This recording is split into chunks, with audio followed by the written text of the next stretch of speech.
Hi everyone, and welcome to today's video where we're going to be doing a guide for the Papal State for EU4 1.32 origins. So the Papal State is a nation located in central Italy, right on the outskirts of the Holy Roman Empire, and this may make expansion for us into these nations a little bit hard in the first 15 years, but we'll get around that, don't worry. Of course, as the name says, we are literally the Pope, we are the Curia controller at the start of the game, and we do have the unique government type, the papacy, which gives us tolerance and prestige per development along with some clergy influence. We're of course a theocracy, and we do start off with two subjects, Perugia and Urbino. The Papal State is a very powerful nation due to our relation with Catholicism, and by using this guide you will have an easy and fun campaign and do all the goals you wish to accomplish, such as declaring the Kingdom of God, for example. And if you enjoy this video, don't hesitate to leave a like, it really helps out the channel a lot. And if you want to see more guides or more EU4 videos, definitely hit that subscribe button so you don't miss out on anything. Let's take a look at what we need to do as the Pope. Now first of all, like I said, we need to get around the fact that in the first 15 years, these nations will still be in the HRE, and expansion into them will be difficult without getting Austria involved. So we are gonna join the HRE. As we can see right here, we need 141 relations with Austria, and that will be easy enough. First, we're gonna go into the Papal Actions interface and appoint a cardinal in Vienna. Of course, don't forget to use the Curia treasury so we don't spend our own money. Boom, there we go. And that gives us 50 opinion with Austria, so we're pretty close to allying them. Next, we're gonna go into our estates and summon the Diet. You can pick whichever agenda is best for you. Then we're gonna give the clergy religious state, clerical advisory council, and a new estate privilege, religious diplomats. It makes all Catholic nations like us by 25 more opinion points.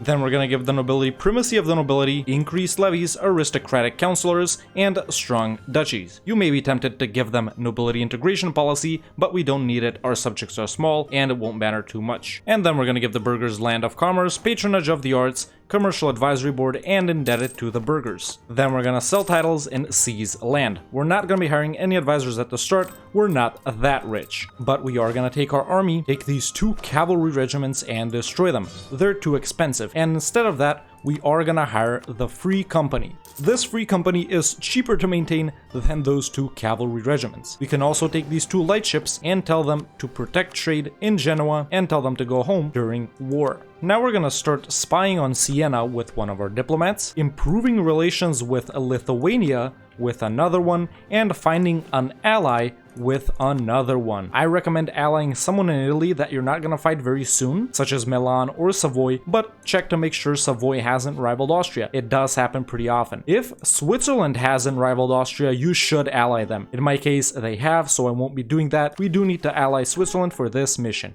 and we're improving with Lithuania for this mission. So I'm just gonna ally Milan, there we go, and now I'm gonna wait for 1 month to be able to ally Austria. If you don't have origins and can't give out religious diplomats, I think it's a part of origins, then you should just hire a diplo rep guy, and in that case you'll still be able to ally Austria as soon as 1 month passes. Now we're waiting for that. And there we go, 1 month has passed and I am able to ally Austria. Boom, perfect, there we go. At this point we should have more than 141 relations with them, which means we can join the HRE. And there we go, we're in the HRE, we can fight all of these guys without getting Austria involved. At this point you can also enact a golden bull. I recommend enacting this one for the death cost and tolerance of heathens, or this one for the institution embracement cost and spread. Even though the Renaissance hasn't spawned yet, it's still fine to take it.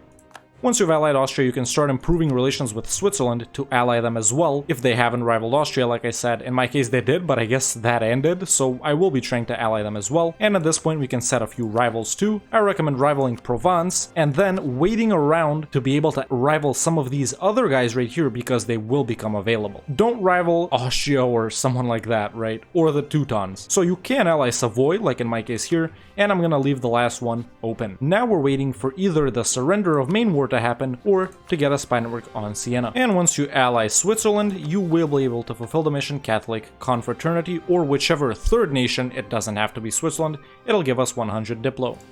And if you did ally Switzerland like me and you get to 100 relations with them, you will be able to unlock this mission as well. This will make the Swiss Guard mercenary company available to us. After we complete that mission, we are gonna construct 3 more infantry regiments, building up the force limit, as you guys can see. And once we build those guys, we will be able to unlock the mission Catholic Volunteers, and we gain a general with 60 tradition. Let's see if my guy sucks, and, well, he's actually pretty good. Now, like I said, we're still waiting for the spy network with Siena. In my case, the surrender of main war has just fired, so if the same thing has happened in your case, you should check if France might not actually defend Provence, and we can maybe declare a war on them for these provinces as well. So I am gonna start spying on them as well. You should do the same. And we're waiting for these two spy networks now. Once Aragon ends their personal union over Naples, and that happens 99% of the time, you will get this event. Naples refuses to submit, where we can sort of shoo off this event and send it over to France, gain a subjugation CB on Naples, and they dislike us or not do anything. I recommend taking this option, and we get a subjugation CB on them. That is basically vassalizing them. Of course, that is going to be way too much aggressive expansion to vassalize them, so when we declare that war, we're probably only going to take 1 to 3 provinces from them. Either way, Naples most likely isn't going to be our first war either way, and once you have above 100 relations with Lithuania, you will be able to take this mission. We gain some devotion, and they start converting these Orthodox provinces over here. That is in our interest, of course. And once you have a spy network built up on Siena and Provence, it is time to find who will declare on. There is a chance France wouldn't join to defend Provence, like I said. In my case, they are actually pretty close. Either way, I will be declaring on Siena since they're actually allied to Provence. Talk about streamer luck, am I right? So your first war, either with Siena or with Provence, depending on who you find easier, it really doesn't matter. In my case, it's obviously both of them, and in this war, I will make Provence in their alliance with France, so that's something nice. That's our first war, either Siena or Provence. If your first war is versus Provence, you can try to excommunicate them before that war. Don't excommunicate them right at the start of the game, because they'll buy indulgence for their sins and just cancel that. Either way, if you do excommunicate them, make sure to declare on them with the excommunication CB, which will give you less aggressive expansion. While you're in this war, you can start improving relations with one of your subjects, the one you wish to annex first. And there we go, I'll just peace out Provence, make them end their alliance with France, as we can see right here. I did get lucky in this situation, I do admit that. But in your case, you may be fighting Provence directly if France didn't join. So if you're fighting Provence directly, just take these 3 provinces from them right here. But there we go, I'm piecing them out for that. And of course, we will be full annexing Siena.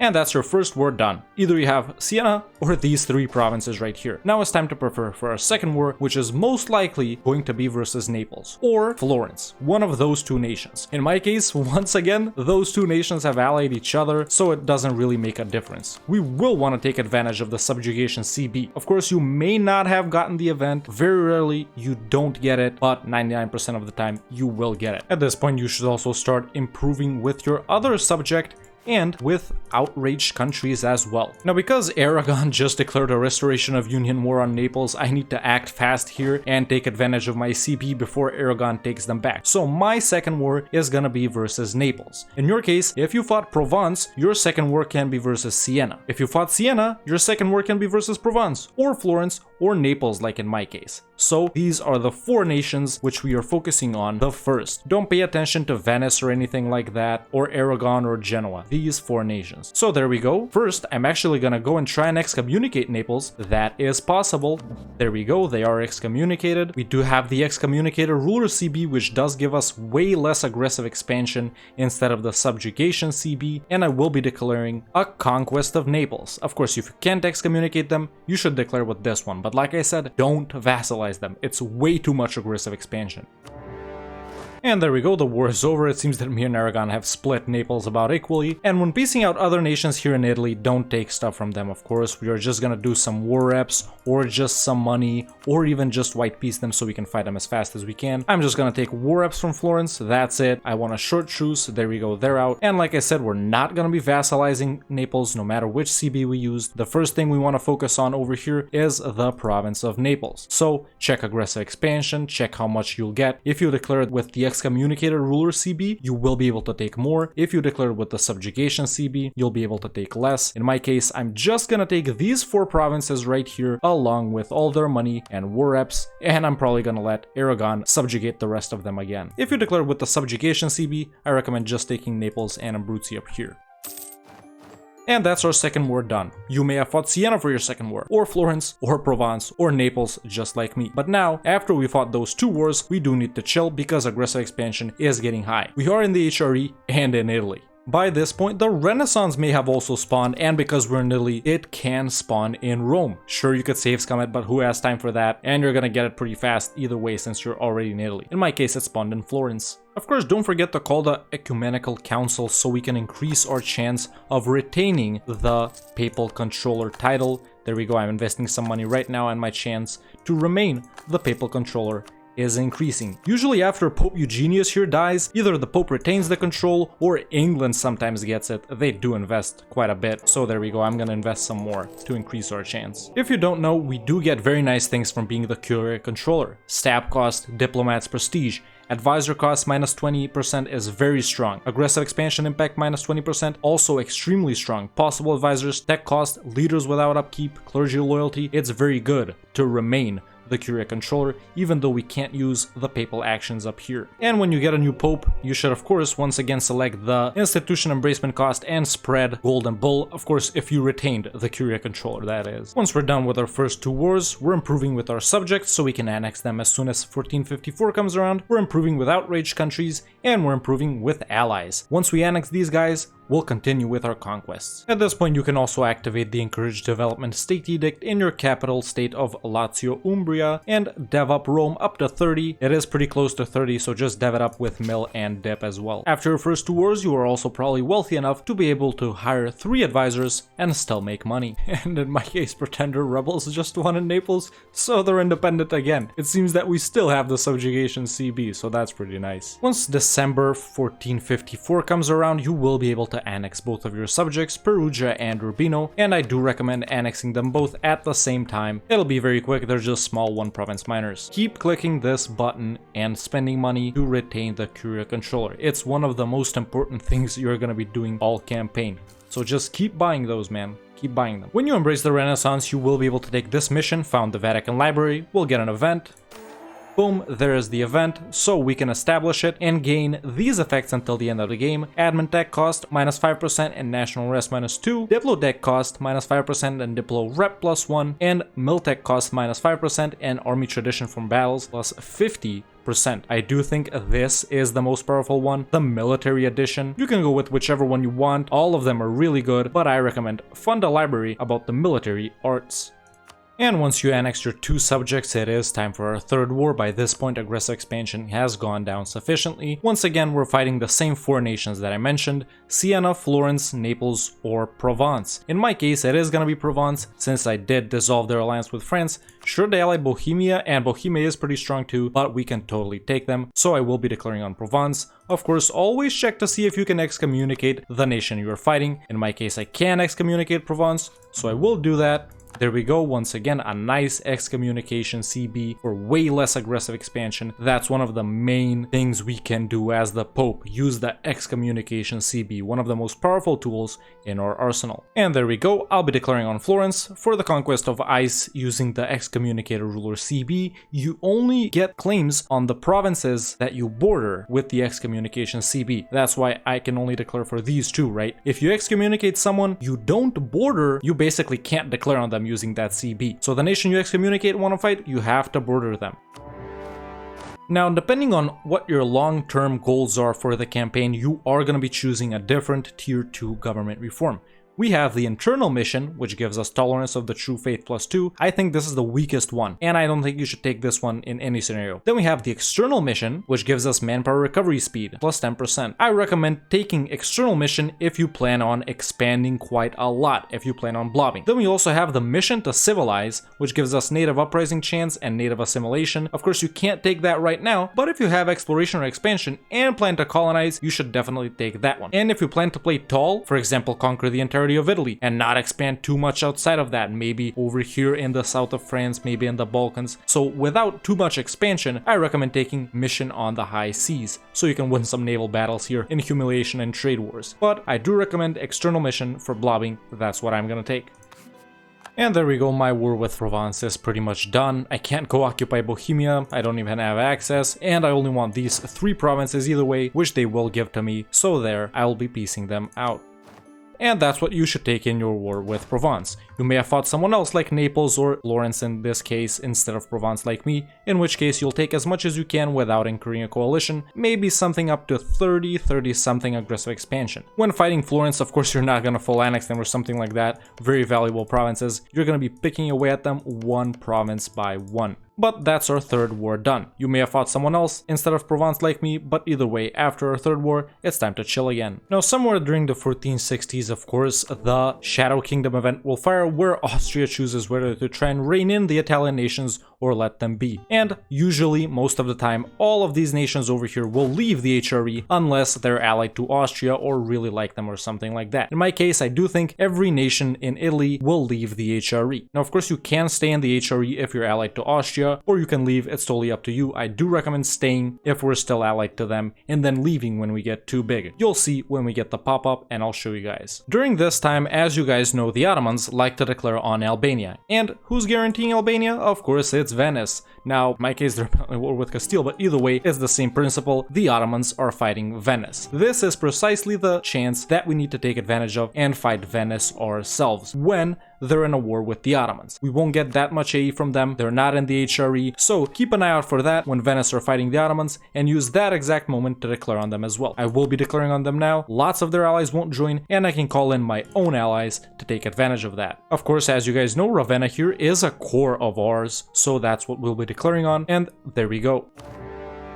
Don't try and fight Venice if they're not busy with the Ottomans, it will be very annoying. And when the Shadow Kingdom event proper fires, this is what you're gonna get. Our country is a natural part of the empire, and we gain some bad modifiers unless we're allied to the emperor, or the emperor doesn't concern us and we just leave, but Austria dislikes us. Like I said, if you're still allied with Austria, stay. If you're not allied, leave. And if you ever break your alliance with Austria, immediately leave. In my case, I'm still allied to them, so I am gonna stay.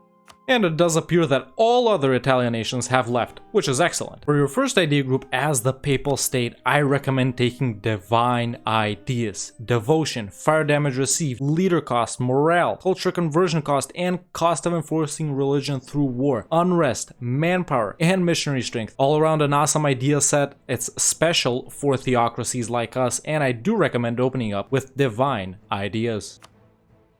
Of course, after this point, we are gonna start focusing on mill. And of course, when you finish fighting Venice, I recommend taking as much as you can from them, once again without incurring a coalition. Of course, you're gonna take back your core in Ravenna, take these provinces over here so we can release the nation of Dalmatia, and it's still only 21 aggressive expansion, so let's see, maybe I'm gonna take this. I think we're still good. What about Verona too? Yeah. That seems pretty nice. So this is what I'm going to be taking against Venice. Like I said, take as much as you can without getting a coalition. I'm also going to take war reps and all their money. And that's our opportunistic war with Venice done. This can happen at any point in the early game when they're fighting the Ottomans. It doesn't have to necessarily be now in the 1460s like me, but make sure to take advantage of that when they're fighting the Ottomans. Now we're back to chilling. Of course, like I said, we are going to be releasing the nation of Dalmatia over here in some of these provinces. There we go. They're our subject right now, and they have a few cores we can reconquer from other nations too. They're already Catholic, they're already Italian culture, so it's perfect for us. For your naval doctrine, because we're in the Mediterranean, honestly you can pick either one of these, except of course for this one is not good. But take galley combat ability for fighting other nations. We are going to be focusing heavily on galleys since we're fighting in inland seas. If you're playing a little bit tall-ish, want to focus on trade, maximize that profit from the Genoa trade node, take merchant navy, and if you just want to not build boats for the rest of the campaign, take shipboarding for that plus 33% chance to capture enemy ships. I'm gonna take free oarsmen, I do like it a lot, for that galley combat ability. We are in Italy, high value provinces, sometimes we're fighting HRE nations, lots of AE all around, take justified wars. By the way, I'm not fighting Genoa or anything like that, I'm just helping out Milan in their war here. While you're chilling around and waiting for aggressive expansion to come down, of course you're gonna want to spy on these nations over here north of you and get claims on those provinces over there. And after some time after aggressive expansion has died down, it is time to continue our conquest, this time after we've wrapped up our first wars with the nations such as Provence, Naples, Siena, Florence, someone like that. We can start conquering over in northern Italy, basically declaring on whichever nation is the weakest. I'll be declaring on Bologna in my case. And there we go, I've defeated Bologna, of course I will be full annexing them. this was a tiny nation, so we can prepare for our next war. If aggressive expansion looks good for you, you can straight away declare on another nation. For your tier 3 government reform, I don't recommend taking safeguard holy sites. It's not that useful in comparison to the other two. I recommend taking combat heresy if you're planning on blobbing, like I am, and I recommend expulsion of heathens if you're planning on playing tall, and if you picked this one for example. Since I am planning to expand, I will take combat heresy for plus 10% morale of armies.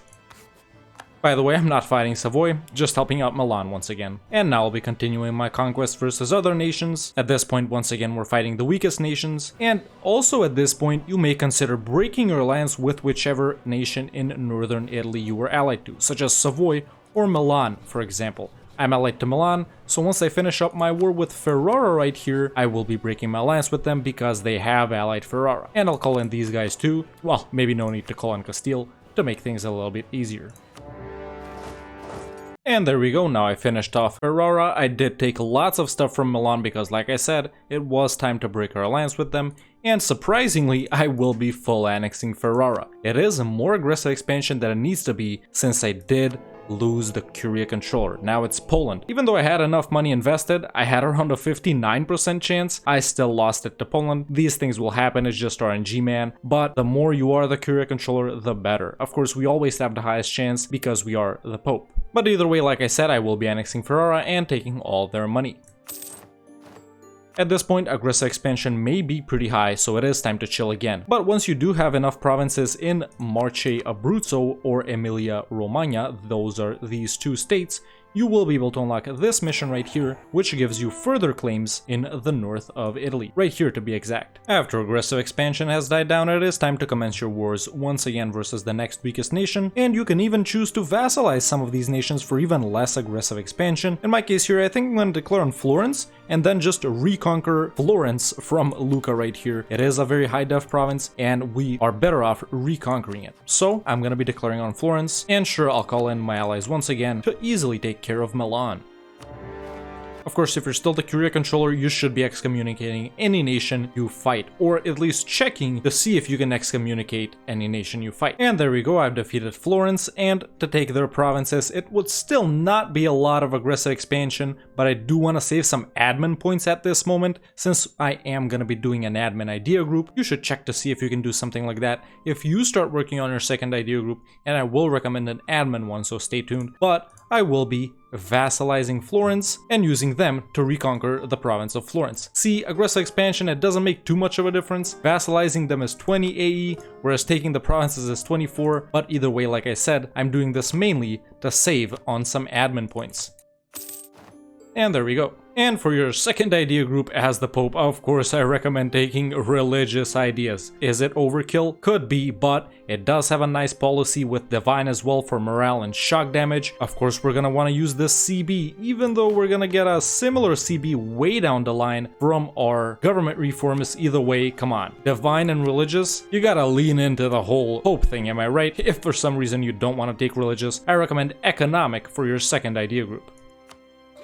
Of course, if you're not planning on blobbing way outside of Catholic lands, you should take economic. If you plan on blobbing into Orthodox, Sunni, or whatever kinds of other religion lands, I do recommend religious. Sure, some would say it's overkill, like I said, because we do get a lot of religion stuff from monuments around us, but I still recommend it. And by around the 1490s, your game should look a little something like this. Basically, we started off as the Pope, and our first wars were with either Siena or Provence, depending on who was weaker. In my case, I've done both of them, and later we focused on, once again, either Siena or Provence, depending on who you didn't fight, and the Florence/Tuscany area and Naples. Of course, in my case, I've stopped conquering Naples because Castile did manage to PU them again, but if that wasn't the case, I would have subjugated them using the subjugation CB, or I would have conquered them more by excommunicating them. In your case, you may already have the entirety of southern Italy, maybe with the exception of Sicily right here, and after that we just fought some of those four nations, once again, Siena, Provence, Naples, Naples or Florence, and once we got done with that, we waited for an opportunistic war versus Venice when they were fighting the Ottomans. In your case, you may be doing that now and not earlier. It doesn't matter, just do it whenever they fight the Ottomans. And after that, it was pretty much our choice on the nations that we wanted to declare on, fighting the weakest nations over here, maybe vassalizing some of them. If you want to save on some aggressive expansion or save on some admin points, we even have Dalmatia right here as a subject. You should also have them if you fought Venice, and I just vassalized Florence. Maybe you full annex them, it doesn't matter. We already own most of Italy. After this point, we're pretty much gonna continue to expand in the same regions that we've already been expanding in, mainly focusing on northern Italy, so we can get all the provinces that we need in order to declare the Kingdom of God, and we do need quite a few provinces, all of which are located in northern Italy. And of course, we're gonna continue to expand over here in the Balkans a bit, taking back Dalmatia's cores, fighting Hungary, of course, if they're not a junior partner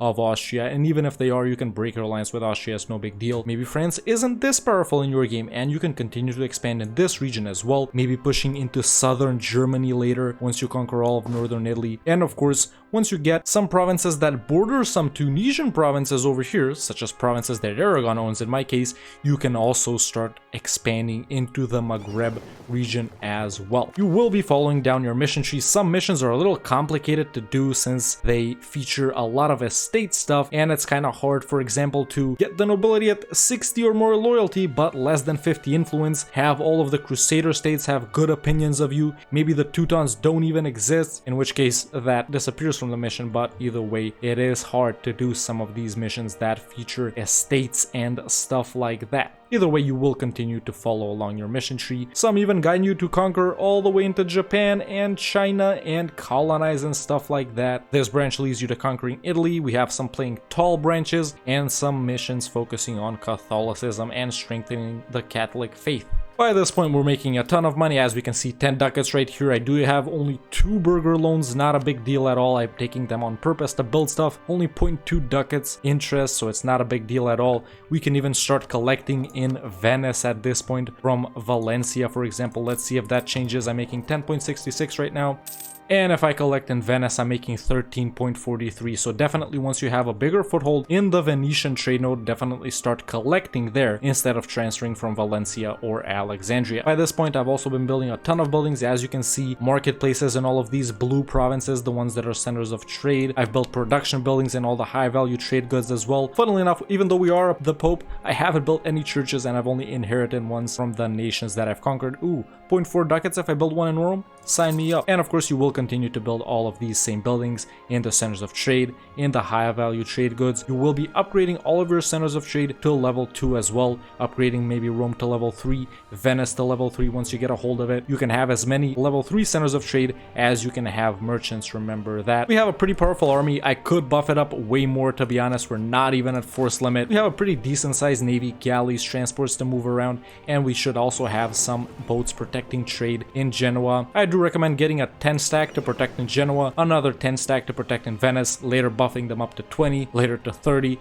and so on, protecting in all the trade nodes that you're going to be expanding in. Of course, like I said, you should focus on remaining the Curia controller, investing money. You won't always get it, but it's very nice to have. It does give very awesome bonuses. And when you're the Curia controller, you can even click the button right here to reduce reform desire and basically delay the spawning of Protestantism as much as you can, if that's what you want to do, of course. For your next idea groups, like I said, we picked divine and religious. After that, I do recommend taking offensive for your third idea group and economic for your fourth idea group. Then I recommend taking quality for your fifth and trade for your sixth. And after that, it's pretty much your choice. So divine, religious, offensive, economic, quality, trade, and the final two are up to you. Now for tier 4, we do have a lot of choices for our government reforms. Subservient bureaucrats for yearly corruption, I don't recommend taking it. Zealous administrators, stab cost, I also don't recommend taking it. Then we have divine nobility, which gives us some army stuff, mainly yearly army tradition. This one isn't that powerful either. Then we have mercantile trade for global trade power. This one is also not that powerful. And then we have monastic breweries, which gives us production of grain and wine, a big increase on them, and goods produced plus 10%. So I do actually recommend taking monastic breweries. We will become a brewery, but that's fine. If you don't want to take this one for some reason, you should should take Divine Nobility or Mercantile Tithe, but I do recommend monastic breweries. For tier 5, I recommend taking Strengthening Religious Head after the Age of Absolutism, but before that, you should take Partial Secularization for that minus 10% idea cost.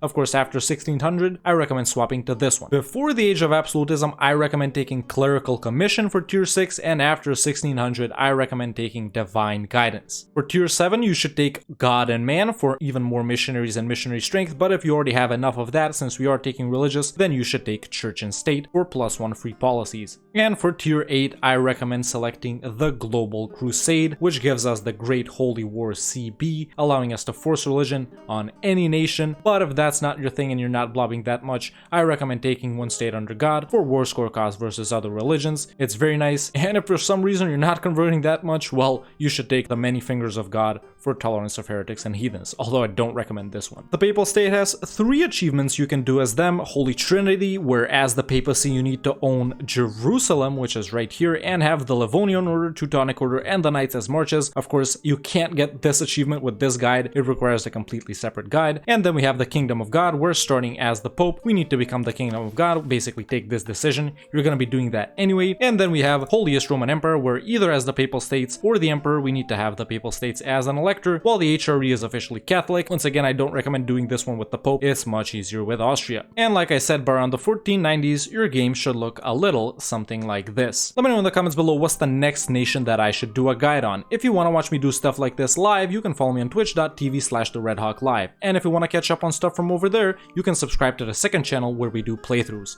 Link is in the description. If you enjoyed this video, don't hesitate to leave a like, it really helps out a lot. And if you want to see more guides or more EU4 videos, definitely hit that subscribe button so you don't miss out on any future videos. And you can become a member today and join the Discord. The link is in the description. Thank you so much for watching, and I'll see you next time with another EU4 video.